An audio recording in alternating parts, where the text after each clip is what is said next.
C'est à 15h37 que le crash s'est produit le 24 janvier 1974. Et c'est à cet instant précis que le président de la République, François Nyazingbe, a déposé une gerbe au mausolée érigé en mémoire des victimes.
Devoir de mémoire, l'assistance a réécouté le message adressé à la nation au soir de l'événement par feu président Nyazingbe et Yadema.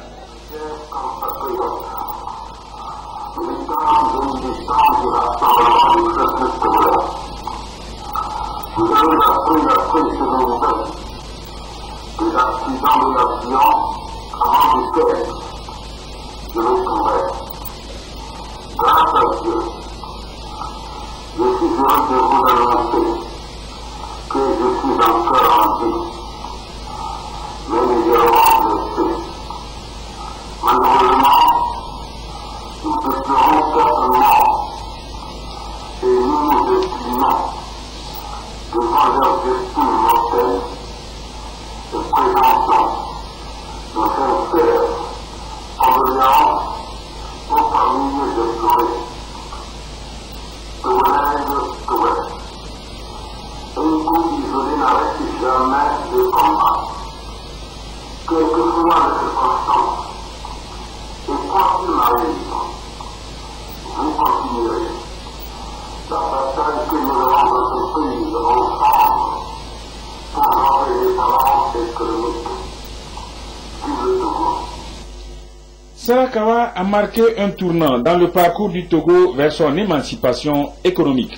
Au Togo, le 24 janvier 1974, les attentats de Sarakawa sont gravés dans les annales de notre histoire comme le point de départ d'une véritable prise de conscience nationale, le ferment d'un sursaut dans la bataille ardue que notre pays a dû mener pour maîtriser son destin et assurer son indépendance et son décollage économique.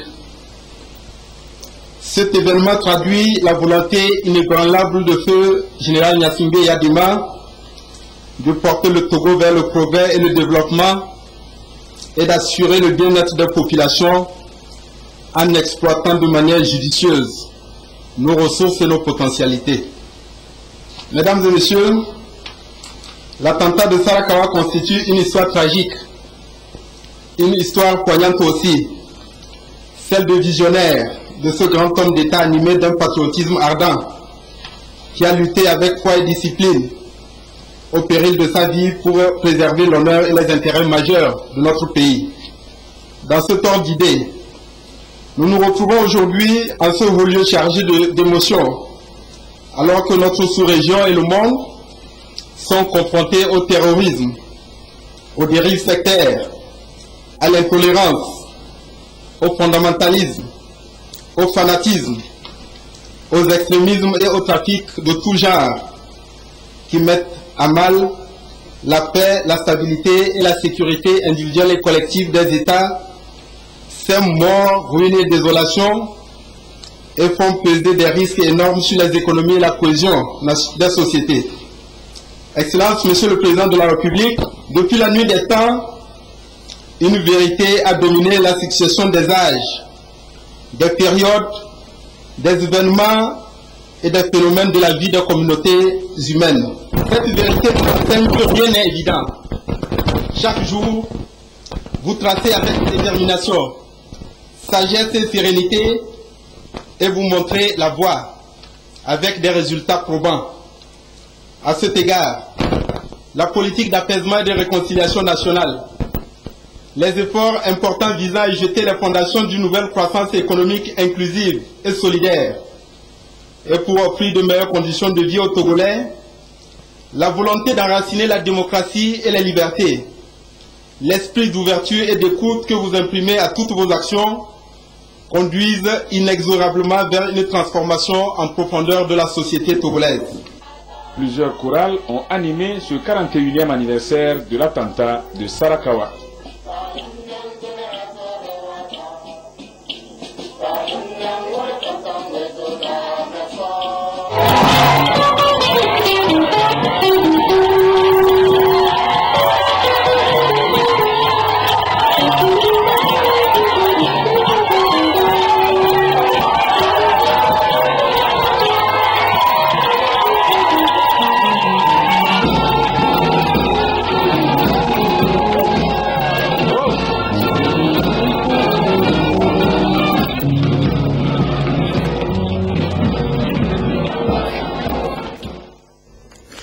Cet accident est considéré comme un événement majeur qui constitue le point de départ de la libération économique du Togo.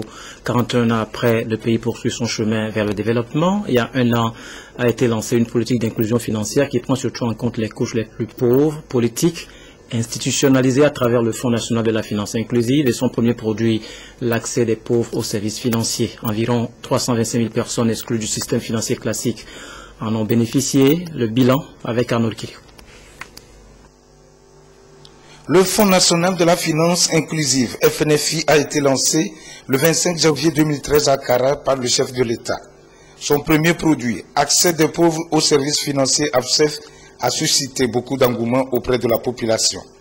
La simplification des procédures d'accès au crédit, l'organisation des femmes en groupement solidaire et leur formation, l'appui technique et logistique apporté aux institutions de microfinance sont entre autres les atouts du FNFI et les bénéficiaires sont rassurés. 30 000 francs, c'est bon. Petit à petit, l'oiseau fait son nid. Donc, je remercie les banques et les autorités qui nous offrent l'argent. Avant, j'achetais 4 bols pour faire le soja. Maintenant, pour les 30 000 là, je vais acheter 10 bols ou bien 15 bols pour faire le soja. Et je vais gagner beaucoup. 32 préfectures ont été sillonnées par la ministre Victoire Tomega Dogbe en 2 mois pour s'assurer du démarrage effectif du produit AFSEF. Une détermination du gouvernement pour qu'aucune personne vulnérable ne soit en marge des crédits AFSEF. Cette tournée a permis également à la ministre du Développement à la base de recueillir les préoccupations des bénéficiaires en vue d'envisager des mesures pour mieux répondre aux attentes de la population. En quelques mois, plus de 300 000 Togolais ont bénéficié des crédits AFSEF.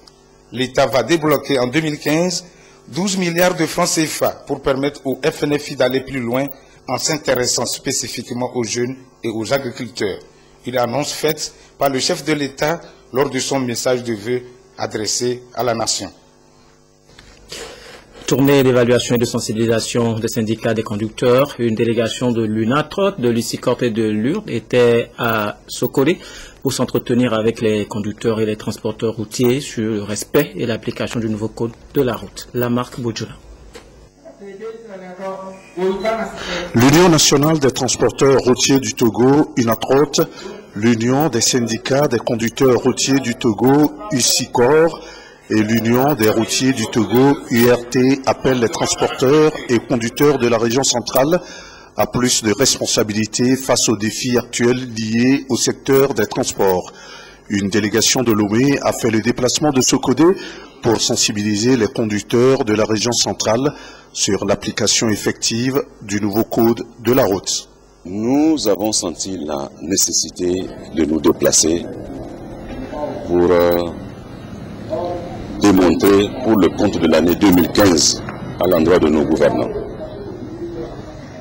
le sens élevé de responsabilité, de maturité, en invitant tous nos acteurs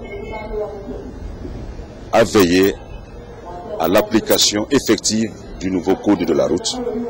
Nous voulons rappeler à tous les acteurs pour élever leur sens civique et sauvegarder ces infrastructures routières pour que le délai qui a été imposé soit atteint. C'est suite au rapport du ministère de la Sécurité publié en novembre dernier que ces syndicats ont trouvé nécessaire d'organiser cette tournée pour sensibiliser tous les acteurs de la chaîne des transports par route sur les comportements à adopter. L'actualité, c'est aussi la révision des listes électorales. Dans la perspective de la prochaine présidentielle, les partis politiques mobilisent leur base. À Tandouaré, les cadres du Parti UNIR ont invité les populations à se faire enrôler massivement afin de disposer de leur carte d'électeur. Que l'année 2015 soit une année de santé et de paix pour tous. Un message de vœux des cadres de la préfecture de Tandouar, coordonné par le ministre Aruna Yark Damhan, à l'endroit des populations au nom du président de la République, Faure Essozuna Nyazingbe, président du parti UNIR. Dans les 16 cantons visités, le ministre Yark et les autres fils de Tandouar ont livré un message de pardon, de paix, de concorde nationale, des paramètres sans lesquels aucun développement n'est possible. Le président nous a instruit d'aller vers nos populations, leur présenter ses vœux les meilleurs, de dire à nos populations que l'année 2015 est une année électorale. Mais son vœu le plus ardent pour cette année, que ces élections se passent dans la paix. Nous avons profité aussi de cette tournée pour sensibiliser nos parents, leur demander avant d'aller aux élections, il faut avoir la carte d'électeur. Et que la révision des listes a commencé déjà dans la zone numéro 1. Et nous sommes dans la zone numéro 3. Il faudrait que chacun aille vers le centre de vote pour que le moment venu, qu'il fasse le bon choix. Le choix du développement, le choix de la paix, le choix de la sécurité. Justement, les Togolais iront aux urnes bientôt. Un rendez-vous citoyen. C'est donc une mobilisation des populations pour le recensement électoral. Nous invitons tout le monde à cultiver l'esprit de paix, à se tolérer pour que nous fassions ces élections sans difficulté. Parce que nous sommes des frères avant d'être de tel ou tel parti. En tout cas, nous, à l'UNIR, ce que nous recommandons, c'est la tolérance. Et nous sommes rassurés que le message est bien passé. Vous-même, vous avez vu l'assistance et la manière dont elle réagit. Au niveau de l'UNIR, nous invitons et nous inviterons toujours les jeunes à cultiver l'esprit de tolérance et de mobilisation. La protection de l'environnement, la cohabitation pacifique, le virus Ebola et le FNFI sont entre autres thèmes évoqués. Le ministre Yark a convié toute la population dans sa diversité au comportement citoyen pour construire la patrie dans un climat de paix et de sérénité cher au chef de l'État, président du parti UNIR. De leur côté, les enseignants de Tchamba, réunis au sein du cadre de réflexion pour une éducation apaisée au Togo, s'alignent derrière la politique du chef de l'État et entendent soutenir le candidat du parti UNIR à la prochaine présidentielle. Lamak Bojula. Cette rencontre des enseignants de Tchamba constitue un cadre de réflexion et de sensibilisation sur les actions à mener avant, pendant et après la révision des listes électorales. Unis au sein du cadre de réflexion pour une éducation apaisée au Togo, CREAT, un mouvement des enseignants qui soutient la vision du parti UNIR, s'active pour la victoire du président fondateur du parti Union pour la République. La rencontre de sensibilisation a été sanctionnée par la mise en place d'un bureau CREAT Tchamba, dirigé par Ousmane Katafara. Nous avons été surpris par le grand nombre d'enseignants qui sont arrivés pour nous écouter. Et nous leur avons donné une mission, celle d'aller sensibiliser autour d'eux, dans leurs maisons, dans les écoles, autour de leur habitation, tous ceux qui sont en âge de voter, de les convaincre à se faire enrôler sur les listes électorales, afin que le fichier électoral soit bien garni. Et comme ça, nous sommes sûrs que notre président de la République, son excellence chef, Faure Essozuna Nyazingbe, que nous soutenons, gagnera aux élections sans condition. Le président préfectoral CREAT Tchamba, Ousmane Katafara, a promis poursuivre dans cette démarche pour la victoire du parti UNIR. L'ONG Développement, Initiative, Solidarité, Action Concertée, Coopération a organisé une session de formation des chefs traditionnels de la préfecture de Sotobois sur les techniques de plaidoyer de l'Obine. Le module étudié concerne la jouissance par les femmes des droits successoraux. Lamak Boudjouna. Le projet plaidoyer pour l'accès des femmes à la terre et pour leur pleine jouissance des droits successoraux dans la préfecture de Sotobois, conformément à la recommandation 28 de la CVJR, avance à grands pas. Cette réunion des chefs traditionnels de la préfecture de Sotobois vise à renforcer leur capacité en plaidoyer et améliorer leur connaissance du processus de planification du plaidoyer. La formation est financée par le projet d'appui à la société civile et à la réconciliation nationale PASCRENA. Cette formation, je dirais qu'elle me permettra d'aller rejaillir le résultat de cette formation sur ma communauté, parce que c'est une nouvelle, c'est l'innovation aujourd'hui, de connaître et de transmettre ce qu'on a eu à apprendre. Alors je remercie beaucoup l'ONG DISAC. La formation pour les chefs de village et de canton en vue de les accompagner pour faire le plaidoyer sur les autorités de la place. Or, pour faire ce plaidoyer, il faut des connaissances, il faut des techniques. C'est ce qui a fait que nous avons organisé cette rencontre pour les former, pour qu'ils puissent avoir des outils et aller vers les autorités.